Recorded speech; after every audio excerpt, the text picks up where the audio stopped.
বন্ধুরা, সবাই বলে যে বাংলাদেশে যে কোনো সময় ইন্ডিয়া আক্রমণ করতে পারে। আসুন জেনে নেই আসলে ইন্ডিয়া আক্রমণ করলে কি হবে। বাংলাদেশের মানুষ ভারতের মতো না।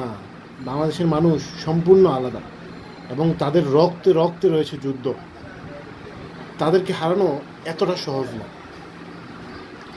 তাদের বীরত্বের ইতিহাস সবাই জানে। বাংলাদেশে যদি ভুল করেও কখনো ইন্ডিয়া আক্রমণ করে, তাহলে বাংলাদেশ হবে আমেরিকার জন্য ভিয়েতনাম যেরকম ছিল তার থেকেও অনেক গুণ বেশি ভয়ঙ্কর, এবং ইন্ডিয়ান সৈন্যদের হবে কবর রচিত বাংলাদেশের সীমানা। সবাই মনে রাখবেন, বাংলাদেশ কোনো সাধারণ জাতি নয়, আমরা যোদ্ধা জাতি।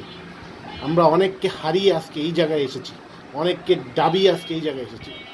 সহসায় হার মানার মতো পাত্র আমরা নই। সালামু আলাইকুম।